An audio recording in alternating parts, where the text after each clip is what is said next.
अगर आपका पेट साफ नहीं तो आप ब्रह्मचर्य नहीं रह सकते। आपका उदर विकार बना रहता है तो नींद, आलस, शोक, प्रमाद पर विजय प्राप्त नहीं कर सकते। उदर विकार बना रहता है तो भजन में मन नहीं लगेगा। अगर उदर में ये कब्ज बनी रही तो कई रोगों का प्रादुर्भाव हो जाएगा, आप विक्षिप्त रहेंगे, अंदर से आपको एक अशांति सी रहेगी। एक कब्ज क्यों होती है? जब लीवर की क्षमता से अधिक भोजन पालोगे, गरिष्ठ भोजन पालोगे, कब्जियत वाला भोजन पालोगे तो बना देगी। होश सबसे कहते हैं नित्य व्यायाम जैसे भजन आवश्यक है वैसे आवश्यक है।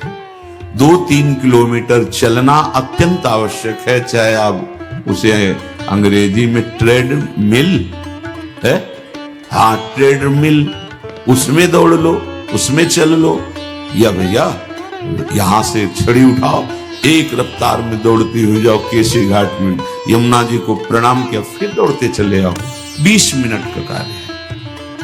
थोड़ा सा व्यायाम करो, क्योंकि शरीर के अंगों को हलचल चाहिए, एक बार पसीना आना चाहिए। अब हमने मोटरसाइकिल स्टार्ट करने वालों को देखा है, जब उनको चलना होता तो पहले खड़े खड़े रेस में देते ना, बस पे आराम से बैठे चल।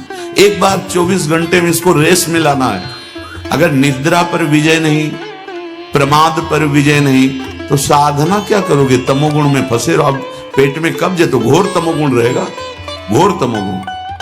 चिड़चिड़ा स्वभाव, नींद, आलस्य, प्रमाद, पाठ में मन नहीं, भजन में मन नहीं, बैठने में परेशान, सब आप लोगों को अनुभव इसलिए नहीं होता कि आपका हृदय अभी पवित्र उस कोटि का नहीं है। नहीं तो एक कवल बता देगा। अगर सहज सरल भोजन पाओ, सात्विक, रोटी है, दाल है, सब्जी है, सलाद है, लाखों रुपया तुम बीमारी में खर्चा करवा रहे हो, फल सलाद ये नहीं पा सकते। अगर घर का बना हुआ पदार्थ शुद्ध हाथ का है, चलो भाई जैसा आप, लेकिन बाजार का होना चाहिए। ठीक है, बाहर हम बहुत साफ स्वच्छ बैठकर बेच रहे हैं, लेकिन बनाने वाले कैसे हैं, उनका भाव क्या है, उनकी पवित्रता क्या है। ये जो बेचारे व्यापार, नौकरी आदि में बाहर मारे घूम रहे हैं, उनको किसी न किसी तरह उदर पोषण करना है। पहली बात है हरि प्रसाद कुछ दुर्लभ नहीं, जो इच्छा करे हो मन माहे। उसे ये न समझे कि भगवान प्रसन्न होकर हमें दे रहे हैं। बच्चे हो, हट करोगे, खिलौना पकड़ा देंगे, खेलते रहो, जब रोगे खिलौना फेंक के फिर गले से लगा लेंगे। काहे समय बर्बाद करते हो? पकवान, ये पूड़ी, कचौड़ी, सब्जी, परेठा, गरिष्ठ पदार्थ, और ये जितनी बाजार की चीजें, इनका सीधा कब्ज से संबंध होता है। सीधा ये कब्ज बनाएंगे।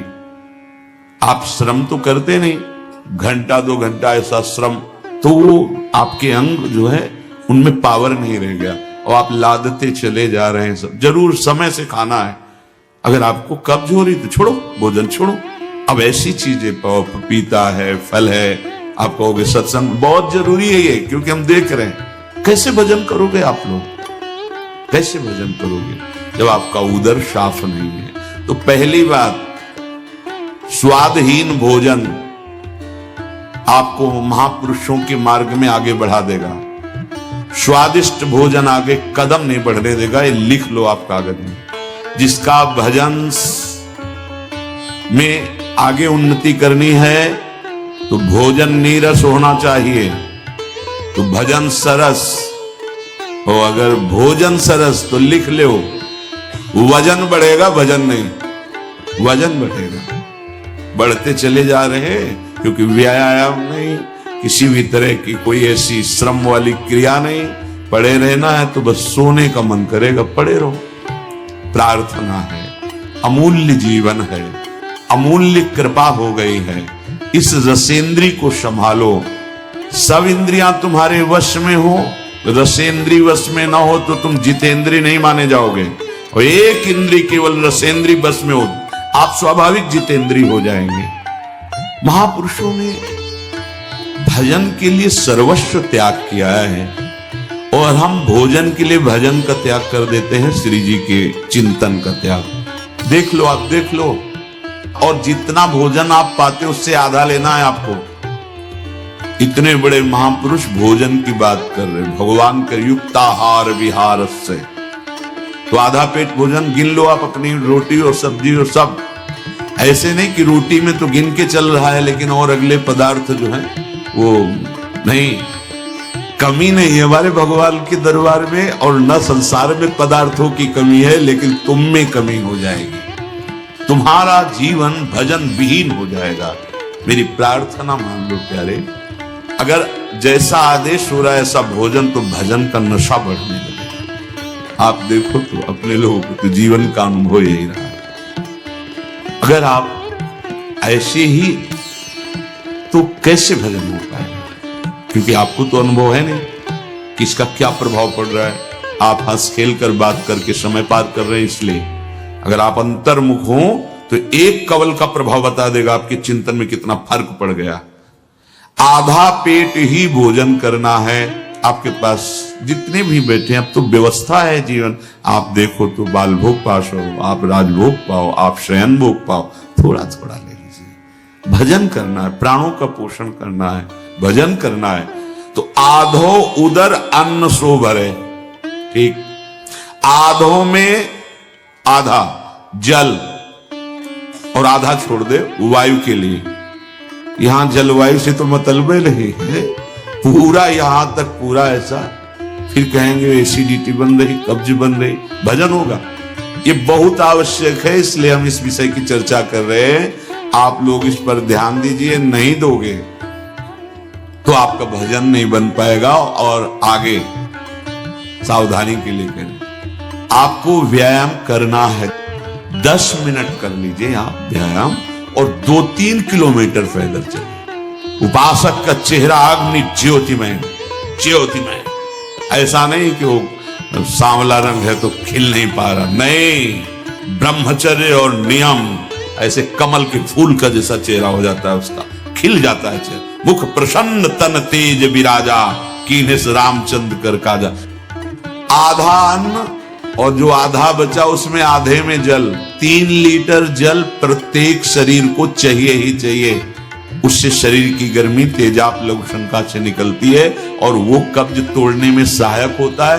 प्रातः पहला जल बिना कुल्ला किए पीना चाहिए, बिना स्नान आदि किए।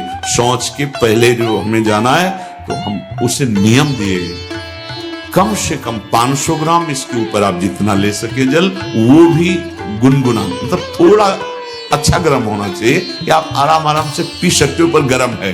और वज्रासन में बैठ के, अभी देखो कब्ज नष्ट होती है कि नहीं। बहुत जिसकी कब्ज बन रही, रोज शाम के गर्म जल या गर्म दूध से बताया है कि आप 1 चम्मच छोटी हर पिसी हुई, 1 चम्मच ईशबगोल की भूसी महीनों लो, सालों लो, वो आपकी आंतों को परिपक्व करके फिर ऐसे कर देगा कि फिर आपको औषधि नहीं चाहिए। ये बहुत साधक के बचाव पक्ष की औषधि है। नहीं आप जैसे एकदम कोई ऐसा कड़ा चूर्ण लें तो आपके ब्रह्मचर्य पर घात हो जाएगा। ये सब अनुभव की बातें हैं। जल आवश्यक है आपकी स्वस्थता के लिए, और वायु आवश्यक है। आधा अन्न और आधे से आधा जल और आधा खाली जो श्वास की। यहां तो बस सावधानी रखो, ये अन्न बढ़ता चला जाएगा आपका खुराक।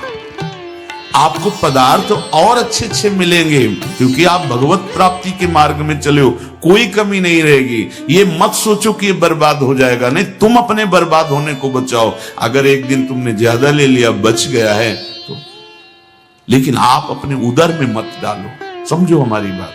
बहुत से जीव जंतु हैं, बहुत, आप उतना ही लो जितना आप पा सकते। भगवत इच्छा से जो आपको मिले, रूखा सूखा, आपकी इच्छा नहीं होनी चाहिए। देखो इच्छा नहीं है, इच्छा रहित होकर के कुछ भी मिल जाए वो आपको बांध नहीं पाएगा, पक्का। और अगर पकवान आदि मिलता है तो जितना भोजन पाते थे उससे भी आधा कर दीजिए, कभी नुकसान नहीं होगा। लेकिन जितना हम भोजन पाते हैं, जब पकवान आदि मिलते हैं तो उससे डबल कर लेते हैं। बुद्धि है, इसको दबकाओ। कुछ नहीं, उन्हें पूरा जीवन हो गया खाते खाते। बड़ा समझो समझो, हम भगवत भजन करने के लिए आए हैं। पूज्यपाद सिवड़िया बाबा जी महाराज, जब उनको भगवान नर नारायण ने उपदेश किया भगवान शंकर जी के मंदिर में, उस दिन से वो अध्यात्म स्थिति प्राप्त करने के लिए एक कवल पाते थे, एक कवल सिर्फ 24 घंटे में। ऐसे ऐसे सन वाली रोटी और इतना जो बना, एक प्राण पोषण के एक कवलन अस्थि मात्र हो रहे से छवि लगी कुटिया में। 18 घंटे पद्मासन, वर्षों सोए नहीं, लेट करके ऐसे रख लेते ऐसे, और बस उसी में थोड़ी देर ऐसे फिर बैठ गए।